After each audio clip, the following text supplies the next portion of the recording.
ಶಾಂತಿ ಸಂಧಾನದ ಫಲ ಇದು.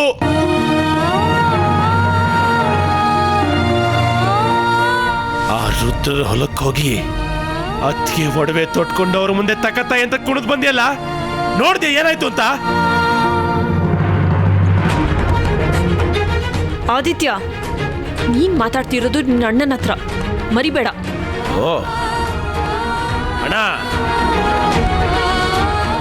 ನಿನಗೇನು ಬೇಕೋ ಅದನ್ನ ನೀನ್ ಮಾಡ್ಕೋ, ನಾನೇನ್ ಮಾಡ್ಬೇಕೋ ಅದನ್ನೇ ಮಾಡ್ತೀನಿ. ಅದ್ಗೆ ಬೆಂಕಿಗೆ ಬೆಂಕಿನೇ ಉತ್ತರ, ಚಿತೆ ಉರಿಬೇಕು. ಅದು ಮನೆ ಹೊರಗಾದ್ರೂ ಸರಿ, ಒಳಗಾದ್ರೂ ಸರಿ.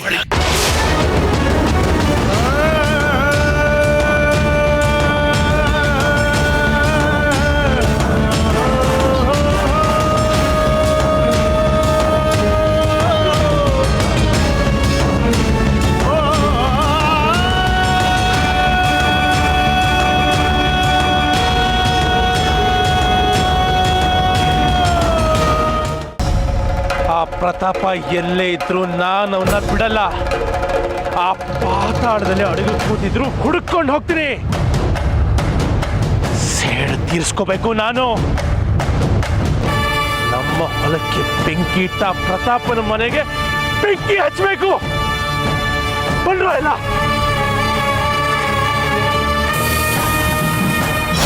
ಇನ್ಸ್ಪೆಕ್ಟರ್, ನಾವು ಕಾನೂನು ಕೈ ತಗೊಳ್ಳಲ್ಲ, ಸೇಡ್ ಕೂಡ ತೀರಿಸ್ಕೊಡಲ್ಲ. ನೀವೇ ಅವ್ರಿಗೆ ಶಿಕ್ಷೆ ಕೊಡಬೇಕು. ಯಜಮಾನ್ರೆ, ನಿಮ್ಮ ಹಳ್ಳಿಲಿ ಗಲಾಟೆ ನಡೀತಾ ಇರೋದು ಇದು ಮೊದಲನೇ ಸಲ ಅಲ್ಲ.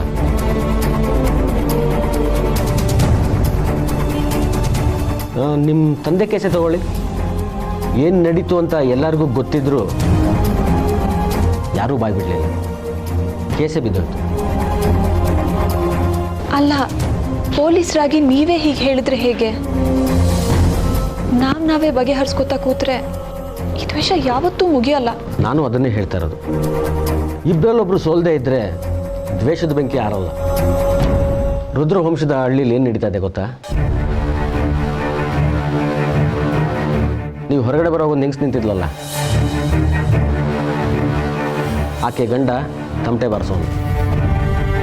ಅವನನ್ನು ನಿಮ್ಮ ಕಡೆಯವರು ಕರ್ಕೊಂಡೋಗಿ ಕಂಬಕ್ಕೆ ಕಟ್ಟಿ ಹೊಡಿತಿದ್ದಾರೆ.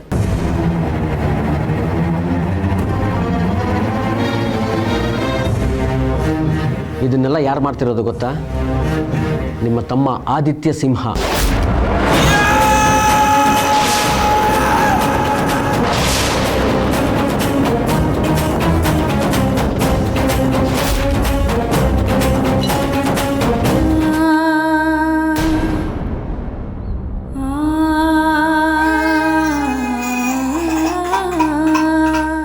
ಅಪ್ಪು ಅಳ್ತಿದ್ದಾನೆ, ಅವ್ನಿಗೆ ಹೊಟ್ಟೆ ಹಸಿತಿರ್ಬೇಕು. ನಾನು ಊಟ ಕೊಡ್ತೀನಿ. ನಮ್ಮ ಜಮೀನ್ಗೆ ಬೆಂಕಿ ಬಿದ್ದಿದ್ದು ಅಪ್ಪನಿಂದ ಅಂತೆ.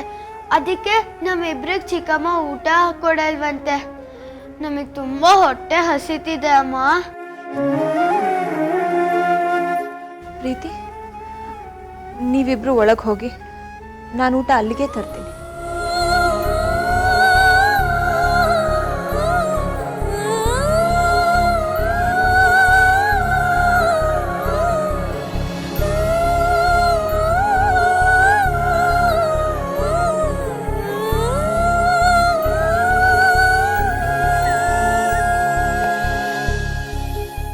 ಅಬ್ಬೆ,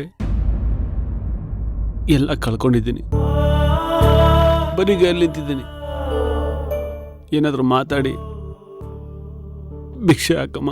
ನ್ಯಾಯ ಭಿಕ್ಷೆ ಕೇಳೋದಿಕ್ಕೆ ಅಂತ ಪೊಲೀಸ್ ಅವ್ರ ಹತ್ರ ಹೋಗಿದ್ಯಲ್ಲ, ಭಿಕ್ಷೆ ಸಿಕ್ತಾ? ಈಗ ಮನ್ಸಿಗೆ ಸಮಾಧಾನ ಆಗಿರ್ಬೇಕಲ್ಲ? ಏನೋ ದೊಡ್ಡ ಸಾಧನೆ ಮಾಡಿದೀನಿ ಅಂತ ಅನ್ಸಿರ್ಬೇಕಲ್ಲ?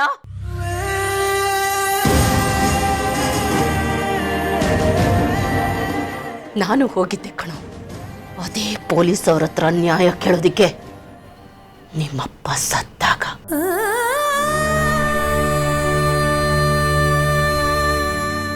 ಆ ಅಪ್ಪಾಜಿ ನಿಮ್ಮಪ್ಪನ ಹತ್ರ ಬಂದು ಇನ್ಮೇಲೆ ಎಲ್ಲರೂ ಒಂದಾಗಿರೋಣ, ಜಗಳ ಆಡೋದು ಬೇಡ ಅಂತ ಹೇಳಿ ಅವನ ಮನೆ ಕರ್ಕೊಂಡು ಹೋಗಿ ಅವ್ರ ಹೆಂಡತಿ ಕೈಲಿ ಅಡಿಗೆ ಮಾಡಿಸಿ ಊಟನೂ ಬಡಿಸ್ದ. ಹಾಗೆ ಅವ್ರ ಬೆನ್ನಿಗೆ ಚೂರಿನೂ ಹಾಕ್ದ. ನೀನು ನೋಡ್ದೆ ತಾನೆ? ಹೇಳೋ, ನೀನು ನಿಮ್ಮಪ್ಪ ಒದ್ದಾಡ್ ಸಾಯೋದನ್ನ ನೋಡ್ದೆ ತಾನೆ? ಅಬ್ಬೆ,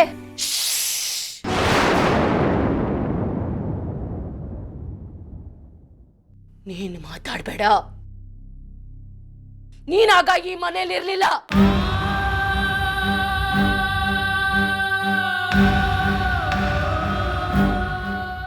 ನಾನಿದ್ದೆ, ಇವನಿದ್ದ. ಹೇಳೋ, ನೋಡ್ದೆ ತಾನೆ? ಯಾಕೋ ತಲೆ ತಗ್ಗಿಸ್ತಾ ಇದ್ಯಾ? ತಲೆ ಎತ್ತಿ ನೋಡು ನನ್ನ. ನಾನು ನನ್ನ ಮಗನ್ ನೋಡ್ಬೇಕು. ತಂದೆನ ಕೊಲೆ ಮಾಡಿದವ್ರ ಮೇಲೆ ಸೇಡ್ ತೀರ್ಸ್ಕೊಳಕ್ ಆಗದೆ ಇರೋ ವೀರ ಮಗನ್ ಮುಖ ನೋಡ್ಬೇಕು.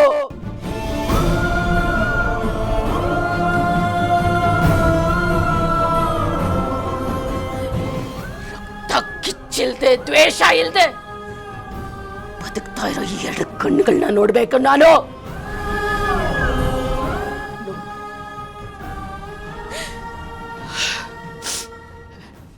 ನೀನು ಯಜಮಾನನ? ನೀನ್ ಯಜಮಾನನೇನೋ? ರುದ್ರ ವಂಶದವರು ನಮ್ಮ ಹೊಲ ಗದ್ದೆಗೆಲ್ಲ ಬೆಂಕಿ ಇಡ್ತಾರೆ, ನೀನು ಪೊಲೀಸ್ನವ್ರು ಕಾಲ್ ಹಿಡಿತ್ಯಾ. ಯಾಕೆ? ಅವ್ರ ಮೇಲೆ ಸೇಡ್ ತೀರ್ಸ್ಕೊಳ್ಳೋದಿಕ್ಕೆ ನಿನಗೆ ತಾಕತ್ತಿಲ್ವಾ? ಗಂಡಸಲ್ವೇನೋ ನೀನು?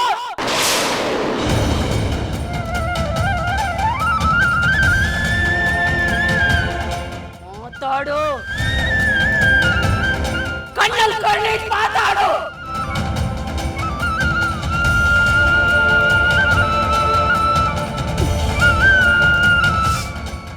ನನ್ನ ರಕ್ತನ ಎದೆ ಹಾಲು ಮಾಡಿಕೊಂಡು ನೀನು ಕುಡಿಸಿದ್ಯಾಕೆ? ಈ ತರ ಹೇಡಿಯಾಗಿ ಬದುಕಲಿ ಅಂತನಾ? ಅಥವಾ ನಮ್ಮ ವಂಶಕ್ಕೆ ಮಸೆ ಬಳಿಲಿ ಅಂತನಾ? ಏನ್ ಮಾಡಿದ್ದೇನೋ? ಏನೋ ಮಾಡಿದೆ ನೀನೀಗ? ಇಡೀ ಸಿಂಹ ವಂಶಕ್ಕೆ ಕಳಂಕ ತಂದ್ಬಿಟ್ಟೆ. ಛೀ!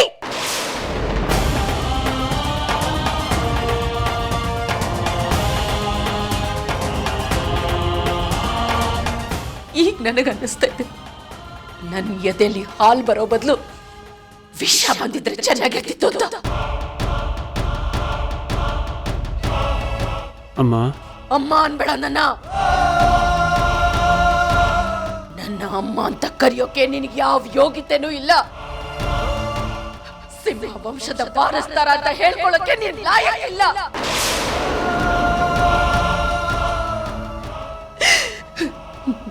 ನನ್ನ ಎದೆ ಹಾಲ್ಗೆ ದ್ರೋಹ ಮಾಡ್ದೆ ನೀನು. ನಾನು ನಿನ್ನ ಮೇಲಿಟ್ಟಿದ್ದ ಪ್ರೀತಿಗೆ ದ್ರೋಹ ಮಾಡ್ದೆ. ಆ ದ್ರೋಹಿ ಅಪ್ಪಾಜಿ ಜೊತೆ ಸ್ನೇಹ ಮಾಡಿ ನಿಮ್ಮಪ್ಪನ ಸಾವುಗೆ ಅವಮಾನ ಮಾಡ್ದೆ ನೀನು.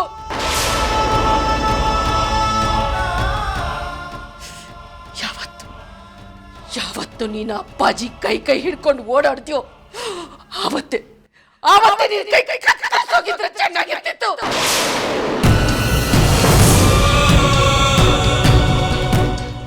ಸಿಂಹ ವಂಶಕ್ಕೆ ನೀನು ಏನೋ ಕೊಟ್ಟೆ.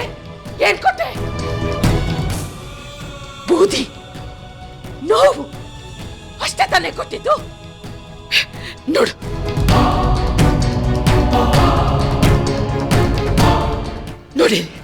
ನೋಡು, ಹೊಟ್ಟೆ ಒಳಗೆ ಸೇರ್ಬೇಕಾಗಿರೋ ಅನ್ನನ ಸುಟ್ಟು ಬೂದಿ ಮಾಡಿ ಮುಖದ ಮೇಲೆ ಮೆತ್ಕೊಳ್ಳಿ ಅಂತ ಬಿಟ್ಟಿದ್ದಾರೆ ಅವರು. ಇದೆಲ್ಲ ನಿನಗೆ ಕಾಣಿಸ್ತಾ ಇಲ್ವಾ? ನೋಡು.